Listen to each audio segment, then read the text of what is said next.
Et vous, monsieur Maouti Kamel, donc La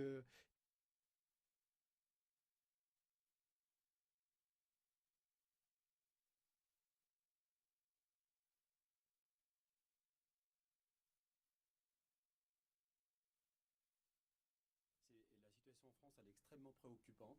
On voit bien, d'abord dans le monde, globalement, c'est préoccupant. En France, tous les événements qui se sont passés, je trouve ça extrêmement préoccupant. Je pense qu'il y a que va devenir notre avenir à nous, celui de nos enfants. Et aujourd'hui, on voit bien que les partis politiques tels qu'ils sont organisés aujourd'hui ne nous garantissent plus de la sérénité, du bien vivre, du bien-être. Et je pense que ce fonctionnement des partis tel qu'il a été aujourd'hui et tous ces candidats qui en sont sortis, finalement, ne répondent plus véritablement aux vraies questions des citoyens. Et je pense qu'aujourd'hui, il y a une nouvelle ère. Et je pense que les citoyens engagés, qui ont vraiment envie de proposer, qui ne se retrouvent pas dans ces partis, qui n'arrivent pas à trouver leur place dans les partis tels qu'ils sont conçus aujourd'hui, qui ne permettent pas un renouveau, une nouvelle génération d'hommes qui ont envie de prendre en charge la vie publique, eh ben voilà, moi je m'engage en tant que citoyen, ne me reconnaissant pas dans l'intégralité de ces partis. de ces partis. Donc merci. Peut-être Olivier, vous allez pouvoir nous dire, vous, à votre tour, qu'est-ce qui motive votre candidature? Alors tout à fait. Je rejoindrai les propos des deux précédents orateurs. Si on prend une photographie de l'Assemblée nationale aujourd'hui, on se rend compte qu'il y a des professions, par exemple, qui sont quasiment absolument pas représentées. Sur 577 députés, vous avez une dizaine de personnes seulement qui ont été, par exemple, chefs d'entreprise ou qui le sont. Ce n'est pas normal. L'entreprise en France, à mon sens, est le vecteur de la richesse et des créateurs de richesse. Ça emploie des millions de personnes. C'est ce qui fait briller notre pays dans le monde entier. Et c'est pas normal qu'il n'y ait que 10 chefs d'entreprise qui soient à l'Assemblée nationale, parce qu'on y retrouve systématiquement à peu près toujours les mêmes profils qui sont récurrents. Et ça, je pense que les Français ont compris que la représentation nationale n'était pas l'image de ce qu'ils sont. Donc je pense qu'il faut effectivement changer les visages. Et cette année, je trouve assez symptomatique que ce plateau soit occupé par des jeunes pousses, et que lorsque, semble-t-il, vous ayez invité des responsables ou des candidats de partis traditionnels, il n'est pas trouvé judicieux de venir, un petit peu comme s'ils étaient largement au-dessus de cette obligation d'aller parler avec le peuple. Et je ne trouve pas ça tout à fait normal de leur part. Eh bien, je suis ravi que Canal France Algérie puisse nous donner la parole et expliquer aux Français qui nous écoutent, voilà ce que nous avons à proposer, voilà les idées que nous allons défendre dans ce combat politique. Je vous remercie en tous les cas pour la remarque que vous faites et que vous venez de faire en tous les cas concernant les autres candidats. J'aurai peut-être l'occasion de revenir juste après la présentation, cette fois-ci de Nora. Vous pourriez peut-être nous dire quelles sont les principales motivations à votre tour, oui, puisque... Bien sûr. Écoutez, moi, c'est la seconde fois que je me présente à cette élection. La première fois, effectivement, j'étais une candidate sous un parti politique, les Républicains, qui est anciennement l'UMP. Aujourd'hui, je m'en suis détachée. Ça fait pratiquement une année. Et je me représente donc sous une nouvelle étiquette, Aimer la France, pour les raisons que vous venez de citer, effectivement, mes chers collègues. Et effectivement, on ne s'y retrouve plus. Aujourd'hui, il ne s'agit plus de faire gagner la droite ou la gauche. Les Français ne veulent plus de ces partis. Ils l'ont d'ailleurs démontré lors des élections présidentielles avec ce qu'on appelle le renouveau, avec un parti d'union nationale composé de toutes couleurs politiques. Et je crois qu'aujourd'hui, les Français, c'est ce qu'ils veulent. Ils veulent effectivement des personnes qui puissent les comprendre, les entendre, les représenter, et pas forcément être dans un parti qui sont, à mon sens, aujourd'hui sclérosés. Moi qui ai beaucoup milité sur ma ville dans le milieu associatif, ou syndicaliste, ou tout simplement proche des Colombiens, parce que j'ai dû agir quelquefois, ne serait-ce que pour leurs droits. Donc c'est une demande finalement du peuple. Moi j'appelle ça le peuple. Voilà. En tous les cas, je vous remercie pour cette présentation, merci, je dirais, en quelques mots, de ce qui vous pousse, je dirais un petit peu vos motivations à être candidate et candidat à cette élection législative du 11 11 et 18 juin prochains.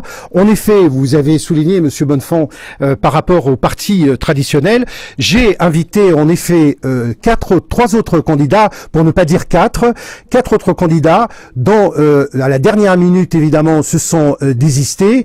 Ça a été pratiquement une grande surprise. Il s'agit des candidats de la première circonscription de la Seine-Saint-Denis qui regroupe la ville d'Épinay-sur-Seine, Saint-Ouen, l'île Saint-Denis, et une partie de Saint-Denis qu'on appelle la plaine Saint-Denis, allant donc de Stade de France jusqu'à la porte de la Chapelle. Évidemment, il n'y a pas, je voudrais tout simplement souligner, il n'y a pas de sous-média aujourd'hui pour ne pas répondre à cette invitation, mais en tous les cas, je pense, chères auditrices et chers auditeurs, à vous d'en juger. Nous allons reprendre le cours de nos questions. Quels sont les axes principaux de votre programme? Je vais commencer par vous cette fois-ci. Quels sont les cinq, je dirais, les 5, les 6, les 7, les 8, brièvement, en tous les cas, axes principaux de votre programme pour votre circonscription? Alors, moi, je commencerai, effectivement, il y a 5 axes. Il y a l'emploi et l'économie. Je pense qu'aujourd'hui, en France, nous avons besoin de redoper, de redynamiser, pour tout le monde d'ailleurs, l'emploi. Tout est à l'arrêt, et notamment pour nos jeunes. Je pense qu'ils ont besoin, effectivement, de nouvelles formations adaptées au numérique. J'ai eu l'occasion de me rendre à un forum à Gennevilliers auprès des jeunes qui me disaient, Madame, nous à l'école, on était nuls et on a décidé de se lancer dans ce qu'on connaissait le mieux, l'informatique. Et aujourd'hui, ces jeunes-là travaillent en tant que développeurs, en tant que webmaster. Donc, je dirais, il faut une ouverture vers le numérique en priorité, et puis également ouvrir aussi. Il y a des startups aussi qui recrutent aujourd'hui les seniors.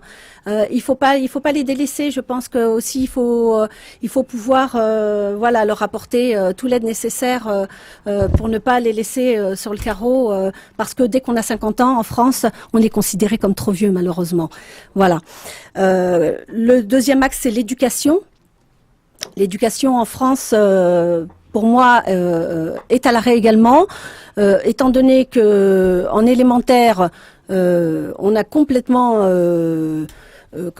fait disparaître tout ce qui était les fondamentaux.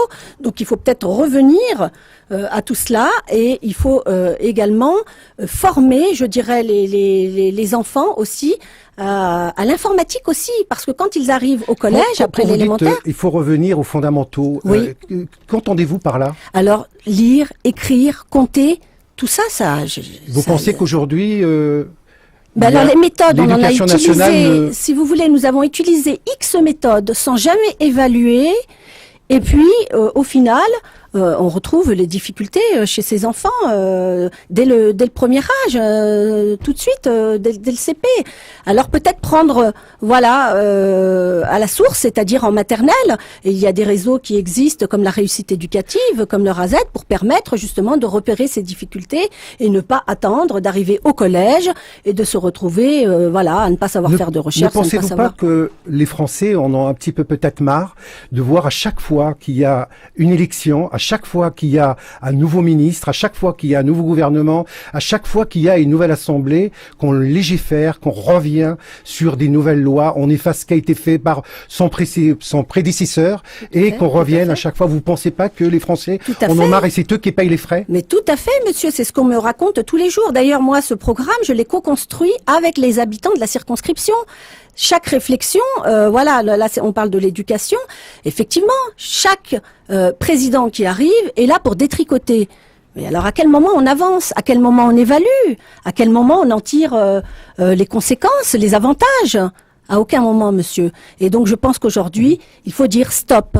Voilà. Donc, nous, je pense, en tant que futurs députés, on sera là, effectivement, pour défendre, effectivement, ces lois qui, dorénavant, devront aussi porter un petit peu plus de transparence et porter ses fruits à un moment donné. Parce que c'est bien beau de nous dire, voilà ce qu'il faut faire, voilà ce qu'il faut faire. Et puis, au final, on tourne en rond, en fait. Et l'éducation, c'est quand même un point très important, parce que c'est là où vous construisez votre identité. Donc, Et Madame Bellala, vous, Vos axes principaux dans votre programme, parce que vous êtes, je crois, si je me trompe pas, vous représentez l'UFCR. Pourriez-vous peut-être éclaircir nos auditeurs de ce que c'est que... Alors, l'UFCR, c'est un nouveau parti qui est né en 2014, qui commence à émerger doucement mais sûrement.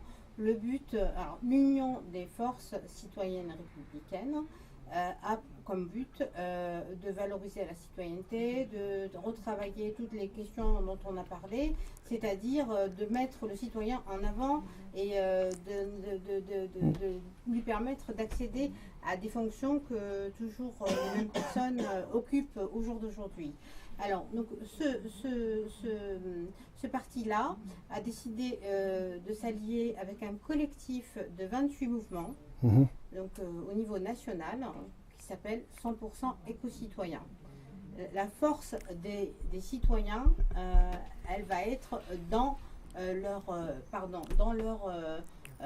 leur alliance, et c'est dans ce sens-là que j'ai voulu intégrer ce parti. Alors, ce parti s'intéresse particulièrement aux inégalités sociales, à la diversité. Et donc, vos axes? Donc, mes axes... Justement, avec ce parti qui est tout neuf, on a bien compris. Donc, c'est un parti tout jeune qui vient d'être créé. C'est un mouvement également, a priori. Donc, les axes principaux de votre programme... la priorité du programme, c'est la multiculturalité. C'est-à-dire que tout citoyen, quelle que soit son origine, sa religion, son territoire, a les mêmes droits et devoirs que tout le monde. Ça, c'est normalement écrit dans les textes de loi, mais il faut que ce soit effectif. C'est-à-dire, je prends un exemple de personne qui est handicapée. Nous savons qu'il y a de plus en plus de choses qui sont mises en place pour permettre aux handicapés de circuler facilement, mais en réalité, ça ne se fait pas réellement. Donc, ne laissez personne sur le carreau. Alors ça, c'est un exemple. Quelque chose qui me tient particulièrement à cœur, moi, personnellement, et qui rejoint ce que disait Nora, c'est la jeunesse, l'éducation. L'éducation, alors, évidemment, on va dire que je ne vais pas je vais pas jeter la balle sur l'éducation nationale. Je pense qu'il faut faire un état des lieux. Parce qu'effectivement, chaque ministre qui vient va faire un état des lieux, va dire ce qui ne va pas, va essayer de mettre en place des dispositifs. Il y a le RASED, etc. Mais ça ne suffit pas. Clairement, sur le terrain, il y a quelque chose qui ne va pas. Donc, je me base sur des actions de recherche. Je fais une recherche, parce que j'ai fait un mémoire là-dessus, sur la jeunesse, sur les dispositifs d'insertion, sur pourquoi ça ne va pas, comment ça ne va pas, et où ça ne va pas.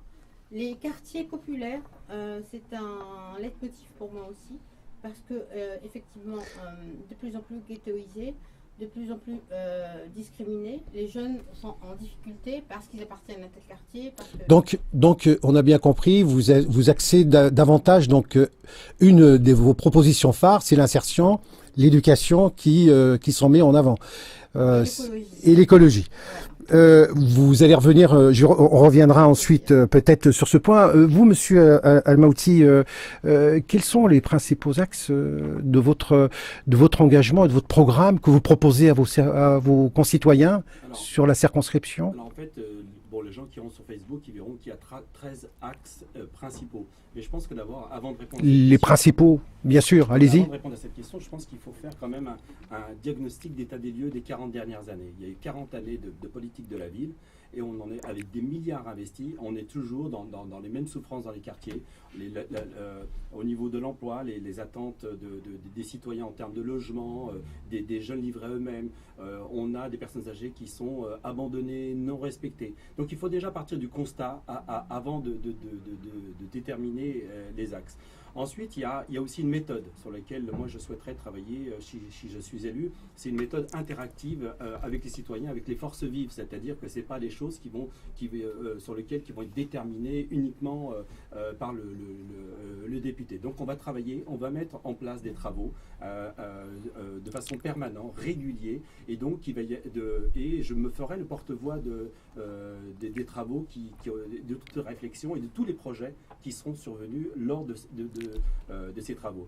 Et globalement, donc c'est vraiment, je vous en décris 4-5 axes principaux dans le cadre dans lequel moi je souhaite inscrire ma démarche de député. C'est avant tout d'établir un modèle de société qui concilie bien-être, coopération et responsabilité, promouvoir les valeurs républicaines, liberté, égalité, fraternité, laïcité, construire une démocratie plus représentative des citoyens impliqués, valoriser le vote blanc et le référendum d'initiative populaire, c'est-à-dire qu'à un moment donné, on peut être en désaccord, et si le vote blanc est majoritaire, je pense que ça veut dire qu'il faut revoir sa copie, par exemple. Bon, évidemment, dynamiser l'accès à la culture, s'engager pour l'égalité homme-femme, sanctionner les discriminations de toutes sortes, choisir la prévention en matière de santé, favoriser la pratique du sport, reconnaître les médecines alternatives, l'agriculture bio, et puis et développer une agriculture paysanne. Donc voilà, c'est globalement les axes dans lesquels moi je m'inscris dans le cadre de mon engagement en tant que candidat à la députation. Mais ce qu'il faut comprendre principalement, c'est-à-dire que tant qu'on n'a pas tiré le bilan de l'échec de 40 ans de politique de la ville, avec des partis qui sont successifs, qui se sont engagés, si on ne les sanctionne pas, c'est-à-dire que si on reconduit d'une certaine manière, moi je suis pas verrouillé idéologiquement, et souvent les députés, ce qu'il faut savoir, ou les hommes politiques travaillent parfois pour leur parti politique, donc pour leur sphère politique, et non pas pour les citoyens. On voit bien que notre député n'a fait aucune proposition de loi. Donc si on comprend bien, votre engagement, c'est tout simplement de servir et non de vous servir, si je comprends bien. C'est l'objet premier, ce qui devrait être en tout cas. Oui, merci. Monsieur Bonnefond, vos axes à vous. Donc... Vous êtes quand même un candidat aussi un petit peu atypique. Vous êtes un ex-commissaire de police, avoir travaillé sur un territoire, je dirais, qui était un petit peu vaste, mais particulièrement sur une ville qui est dans la circonscription. Aujourd'hui, vous n'y êtes plus, mais vous êtes revenu sur ce même territoire pour vous présenter. Et quels sont vos axes principaux ? Quelques petites précisions. Je suis toujours commissaire de police, mais plus à Gennevilliers. Plus à Gennevilliers. C'est quand même un métier. J'ai bien compris que vous êtes, je crois que vous êtes dans les Yvelines. Exactement. Pourquoi ? Parce que techniquement, il fallait être en dehors du ressort où on a travaillé. Tout à fait. Plus d'un an, être parti depuis plus d'un an pour pouvoir se présenter.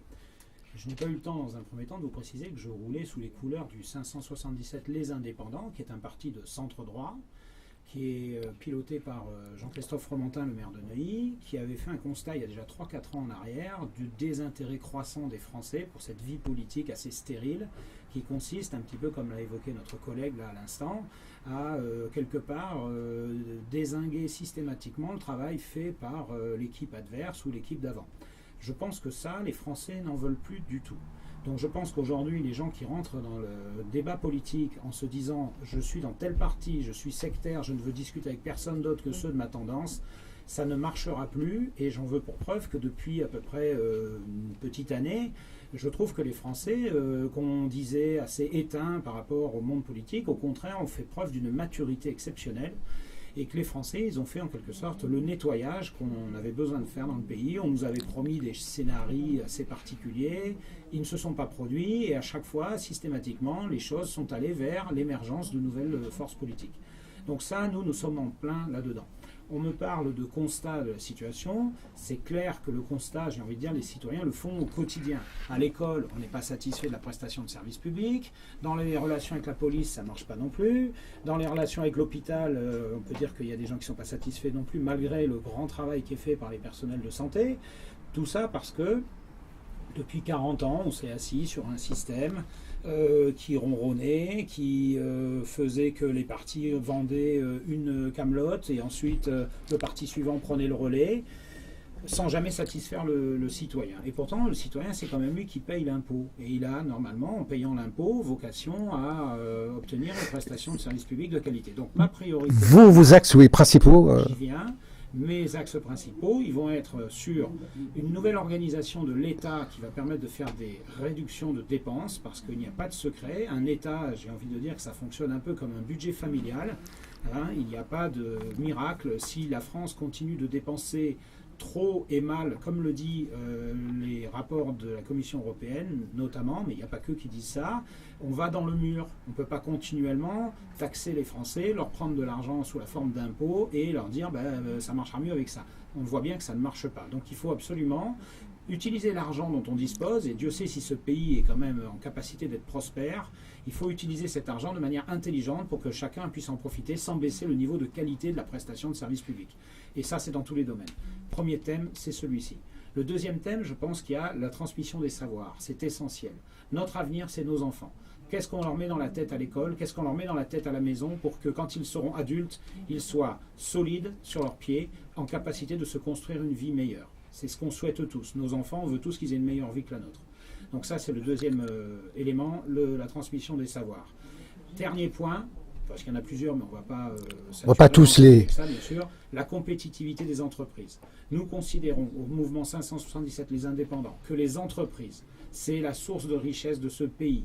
Nous sommes 1% de la population mondiale sur 1% du territoire de la Terre. Ce 1% d'habitants, ils ont été en capacité de faire des miracles, de construire des trains à grande vitesse, d'envoyer des fusées dans l'espace, de soigner les gens avec des technologies que les autres pays nous envient. Et on n'est pas capable, avec ça, de faire le bonheur de tous les salariés. Ça n'est pas normal. Il faut absolument que nos entreprises retrouvent de l'oxygène en baissant les charges. Justement, à ce propos, une question à vous tous et toutes, les candidats. Connaissez-vous votre circonscription réellement ? Puisque vous vous présentez, parce que vous êtes tous issus d'une ville, mais une circonscription, comme vous le savez, c'est organisée autour d'un certain nombre d'habitants, puisque la loi est organisée ainsi, et la Constitution pour le découpage. Donc, c'est une des questions que je me suis dit qu'il fallait que je vous pose. Si vous connaissez réellement votre circonscription, et si vous la connaissez réellement, quelles sont ses difficultés socio-économiques ? Je ne sais pas qui peut se lancer le premier. Allez-y, je vous en prie. Déjà, moi, je voulais intervenir sur ce qu'a exprimé mon voisin, ou celui qui est en face de moi, en tout cas, j'allais dire de droite. Donc moi, je pense que ce qu'on appelle les charges, baisser les charges, ce sont des cotisations sociales. Donc moi, je ne suis pas pour qu'on baisse les cotisations sociales. En revanche, je suis effectivement pour qu'on réduise, voire qu'on supprime le RSI. Là, effectivement, ça donnera une véritable respiration aux entreprises. Parce que le RSI tue énormément d'entrepreneurs. Et je pense qu'il va falloir réformer complètement le système social des indépendants, le revenu social des indépendants. Donc, pour répondre à votre question, moi j'ai grandi dans le 93, je connais bien mon département, j'allais dire, je connais bien ma ville. Ma première association, je l'ai créée à 18 ans, donc, et je m'en souviendrai toute ma vie parce qu'on s'est fait rejeter d'une boîte de nuit. Et à l'occasion de ça, j'ai dit, on s'est réunis avec des amis, on a créé une association pour créer des soirées. Parce qu'à 18 ans, on a envie de jouir de la vie, on a envie de danser. Et cette discrimination à l'entrée des boîtes de nuit, pour moi, était insupportable. Donc pour moi, voilà, c'était le déclenchement, de mon engagement associatif, parce que je viens de l'engagement associatif, culturel et social, et qui a toujours poursuivi toute ma vie. Et j'ai continué donc dans mes activités culturelles, et jusqu'à aujourd'hui, jusqu'à il y a 3 ans, où je me suis engagé en politique pour effectivement la question de l'avenir de nos enfants, parce que ceux qui étaient en charge de notre avenir, pour moi, ne sont pas à la hauteur des enjeux. Donc c'est un réveil citoyen. Mais socio-économiquement, donc vous connaissez les difficultés de votre circonscription ? Écoutez, n'importe qui marche dans la rue, dans les quartiers, dans les centres-villes, voit bien les difficultés. Moi, j'ai fait encore sur Pierrefitte, là, j'ai fait 2 quartiers, mais c'est une honte. On a l'impression qu'on est dans des pays d'Asie, c'est-à-dire que les boîtes à lettres sont abîmées, les portes sont abîmées. Il y a même à un moment donné, les gens, pour rentrer chez eux, ils marchent dans l'eau parce que les évacuations de l'eau ne fonctionnent pas bien. C'est juste absolument énorme. Moi, j'ai fait un autre quartier à Saint-Denis, à Sémar, mais les quartiers que j'ai connus quand j'étais enfant, je les découvre encore aujourd'hui. C'est hallucinant. Donc empire, si je comprends bien. D'une certaine manière, le fait que ça n'ait pas bougé, avec tout ce qui s'est passé, avec tout ce que l'on sait aujourd'hui, pour moi, c'est une catastrophe. Le connaître, évidemment, quand on y vit, quand on est engagé associatif, quand on est auprès des gens depuis 30 ans, depuis plus de 30 ans, eh ben, si la personne qui a plus de 30 ans d'engagement associatif ne connaît pas, je pense qu'il ne faut vraiment pas qu'elle s'engage en politique. Évidemment, je pense que toutes les personnes qui sont là connaissent. C'est une question qui, pour moi, celui qui doit s'engager, ça va de facto avec cette connaissance de son territoire. Comment quelqu'un, je pense par exemple aux parachutés, comment peuvent-ils arriver sur un territoire qu'ils ne connaissent pas? Ça, c'est une honte aujourd'hui. Mais justement, ne pensez-vous pas, c'est un peu une suite, hein, ne pensez-vous pas justement le fait, cet appel d'air avec je dirais ce nouveau mouvement qui est lancé par le président de la République, justement d'avoir fait un appel d'air, à avoir énormément de candidats qui arrivent un peu de partout et de nulle part, et qui se présentent un petit peu sur beaucoup de circonscriptions, puisque ils ne connaissent pas. Si je pose cette question tout simplement, c'est que beaucoup, le constat, c'est une escroquerie. Excusez-moi, le constat, c'est que beaucoup de candidats sont, comme vous l'avez employé, le terme est tout à fait juste, parachutés dans des circonscriptions qui ne connaissent pas les problématiques liées socio-économiques. Donc c'est une question qui est importante. Je pense que vous pouvez peut-être réagir par rapport, par rapport à cette question-là. Monsieur Bonnefond, allez-y. J'ai un élément de réponse à proposer à l'Assemblée qui est ici. Il y a deux méthodes qui peuvent être employées. Vous avez la méthode, on va dire, en marche, qui a consisté à ouvrir par le haut les candidatures, ce qui fait que vous vous retrouvez avec, si j'ai bien compris, 19 000 candidatures pour 577 places. Quand vous avez 19 000 candidatures pour 577 places, je suis désolé, il va falloir m'expliquer sur la base de quels critères vous faites le tri entre les 19 000 candidats pour en prendre 577. Hein, ça me fait d'ailleurs penser à cette occasion au tirage au sort pour les études supérieures de certains gamins qui se retrouvent écartés de formation au tirage au sort. C'est à peu près la même injustice, à mon avis, qui a dû se produire dans certaines places, dans certaines des circonscriptions. Au mouvement Les Indépendants, nous avons procédé autrement. Le mouvement a reçu des candidats en nombre beaucoup plus important que le nombre de places. Simplement, chaque candidat a été invité à expliquer en quoi, sur le territoire où il voulait se présenter, il avait une légitimité à se présenter parce qu'il avait fait quelque chose de bien. Et là, je trouve que la démarche est beaucoup plus intelligente. Parce que quand vous partez du territoire pour dire cette personne-là a un plus sur le territoire, c'est différent que d'en prendre 300, 50, 200 et de dire on va en choisir un dans le paquet. Selon quels critères? Voilà. Moi, je voulais revenir justement sur la question qui est intéressante concernant la circonscription, puisqu'on est là aussi pour la défendre, pour la représenter. Moi, j'ai constaté une chose sur Gennevilliers. Prenons Gennevilliers, ville de 43 000 habitants environ, avec tout de même un chômage à 20%. Je trouve ça énorme avec le port de Gennevilliers, toi qui connais bien Olivier, tout ce nombre d'entreprises qui est là.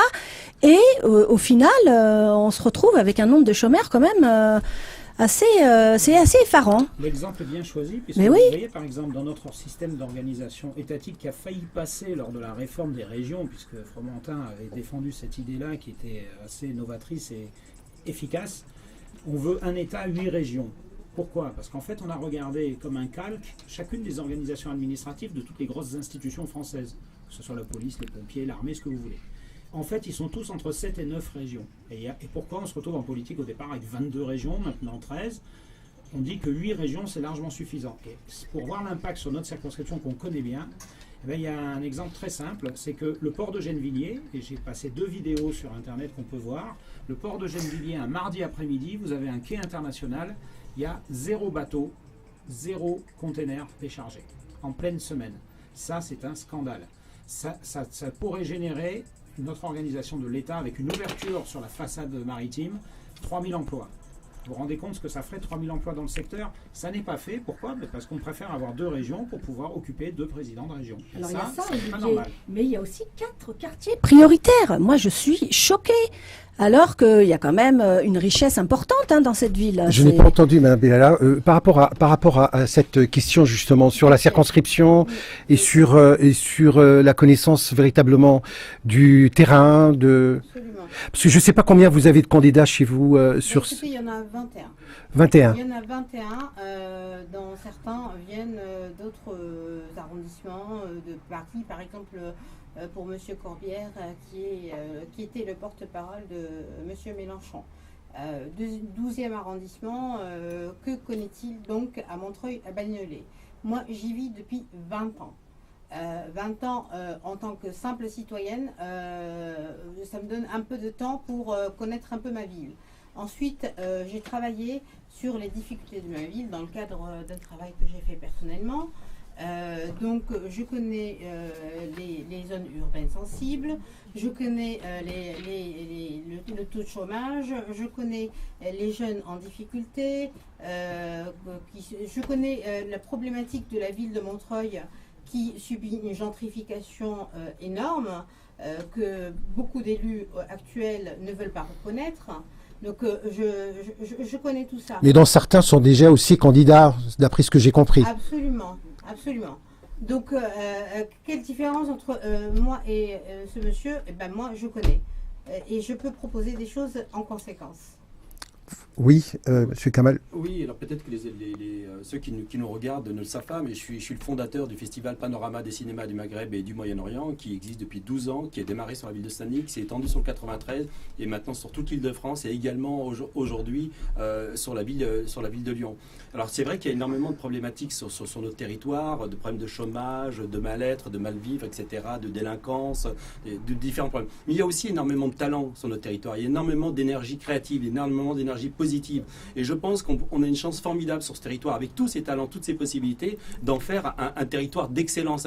Ça peut devenir un exemple pour la France, notre territoire. C'est-à-dire que là où on stigmatise, là où on dit qu'il y a de l'échec, là où on dit qu'il y a des problèmes, en fait, on pourrait complètement retourner la chose en valorisant tous les talents de notre territoire. C'est-à-dire qu'aujourd'hui, on voit bien, autant sur le foot, aujourd'hui, sur le sport, bon, ça fonctionne, mais tous les autres domaines sont représentés. Ouais. Ben oui, il y a déjà énormément de footballeurs Mais qui alors, viennent de notre territoire. justement, il y en a qui viennent même de tout 93. Hein, Kamel, à travers votre association, justement, comment vous valorisez tous ces talents? Attendez, laissez-le finir. Allez-y, je vous en prie. Non, mais ce que je veux dire, c'est que dans le domaine sportif, aujourd'hui, ces talents se font reconnaître d'eux-mêmes. Donc, on les voit bien. Quand dans l'équipe de France, il y a des gens qui sont de notre territoire qui sont là. Mais dans tous les autres secteurs, de toutes les activités qui sont dans nos villes, il y a énormément de talents. Donc, il faut favoriser, il faut les soutenir, il faut les aider. Excusez-moi, si vous êtes élu, quelles seront vos priorités, je dirais, pour le Grand Paris, justement? Monsieur Bonnefond. Eh bien, je vais vous répondre déjà. Moi, le Grand Paris, j'aimerais surtout qu'on arrête d'ajouter des strates déjà existantes sur la région parisienne. Parce que quand vous discutez avec les élus qui sont au niveau municipal, au niveau des territoires, au niveau de la région ou du département, qu'est-ce qu'ils vous disent, ces gens-là? Ils vous disent, écoute, mon cher Olivier, le lundi, je discute d'un problème avec la région. Puis le mardi, je rediscute du même problème avec le département. Et le mercredi, je remets ça avec le territoire. Et le jeudi, maintenant, je vais le faire avec le Grand Paris. Mais l'habitant de la région parisienne qui assiste à ça, il ne le voit pas en direct, mais il s'en rend bien compte que les dossiers n'avancent pas, que ça stagne. Pourquoi? Mais parce que le millefeuille administratif. Est-ce que vous savez combien il coûte le millefeuille administratif en France? Il coûte 70 milliards par an. C'est le coût que nous avons estimé aux indépendants. D'accord? C'est 70 milliards. Si vous en réduisez la dépense en faisant quelque chose de plus rationnel, de plus efficace. Je ne parle pas, moi, de réduire le niveau de qualité du service public. Loin de là, hein, au contraire. Je parle de réduire le millefeuille qui coûte une fortune à ce pays et qui le freine. 70 milliards pendant 5 ans, vous avez 350 milliards qui n'auront pas été dépensés de manière stérile. Ces 350 milliards, vous les mettez en regard des 2200 milliards de dettes qu'a le pays. Regardez comment déjà ça donne de l'oxygène à la nation. C'est ça qu'il faut faire. Il faut réduire les frais de fonctionnement de notre pays pour remettre cet argent, comme le disait monsieur, sur des gens qui ont des forces vives, qui sont des gens producteurs de richesse, d'intelligence et qui ont besoin... Donc, si je comprends bien, ça serait peut-être une des propositions de loi que vous porterez peut-être si vous êtes élu. Donc, si je comprends bien. Dans le mouvement dans lequel je milite, nous avons pour objectif d'écouter, quel que soit le parti politique qui proposera, les solutions qui sont de nature à réduire les frais de fonctionnement de la France, de telle manière que les gens qui produisent de la richesse puissent en faire partager leurs salariés et eux-mêmes de manière efficace. Et ce que je dis pour le Grand Paris marche aussi pour l'assurance maladie, pour plein de choses. Très vite, on est limité par le temps, donc on commence à arriver pratiquement au bout de l'émission. Vous voulez peut-être dire un petit mot par rapport à Moi, sur le principe, je trouve que c'est extrêmement bien. Oui. Et si le Grand Paris sert effectivement à changer l'image de nos quartiers, ok. S'il sert à repousser les populations encore plus pauvres, encore plus loin, je suis pas d'accord. D'accord. Le dernier mot de la fin, je dirais peut-être un petit tour de table très rapidement, brièvement, vraiment en 2 mots. quelle serait votre position, je dirais, de futur, peut-être député, vous, Madame Djellab, si vous étiez élue, par rapport à ces questions de millefeuille? Alors, le millefeuille territorial, donc on parlait du Grand Paris. Alors, il y a quand même un point positif, ce sont les transports, on ne peut pas le nier. En revanche, il y aura effectivement à peut-être retirer quelques strates. Et donc, moi, je miserais sur la région. Il faut retirer la région de ces strates. Merci. Et vous, Madame Bellala? Oui, en fait, c'est un constat terrible. En fait, tout l'argent qu'on injecte dans les communes, les communautés d'agglomération, le Grand Paris, etc., il faut éliminer quelques strates. En même temps, force est de constater que ça peut apporter un bien non négligeable pour certaines... Donc nous arrivons donc à la fin de cette première partie de l'émission. Donc peut-être que le mot de fin, Olivier, avant que vous... Allez-y, allez très vite. Je pense Olivier... que l'axe euro-méditerranée est extrêmement important. Nous avons un rôle à jouer pour rapprocher les peuples. Merci, Olivier. Une première mesure, moi, que je défendrai immédiatement à l'Assemblée nationale, c'est par exemple autoriser les gamins de 16 à 18 ans qui le souhaitent, à découvrir l'entreprise au mois de juillet afin de savoir ce que c'est que l'entreprise et le boulot, parce que ça leur permet notamment de se payer les vacances du mois d'août et que c'est une demande que j'entends régulièrement dans les familles. Je voudrais que mon gamin découvre l'entreprise et ça puisse faire un peu du beurre dans les épinards des familles. Je pouvais le faire quand j'avais 16 ans, je ne peux plus le faire aujourd'hui si j'avais 16 ans maintenant. Merci Olivier, merci à vous Madame Bellala, merci à vous Monsieur Almaouti, merci Madame Djellab. En tous les cas, d'avoir répondu à cette invitation encore une fois. Nous arrivons donc à la fin de cette première partie de l'émission. Donc pendant quelques instants, nous allons changer tout simplement de candidats autour de ce plateau. Donc je vais inviter les 4 suivants à venir me rejoindre. Merci à vous et vous serez les bienvenus en tous les cas dans les jours à venir, en espérant vous voir peut-être entre les 2 tours parmi nous.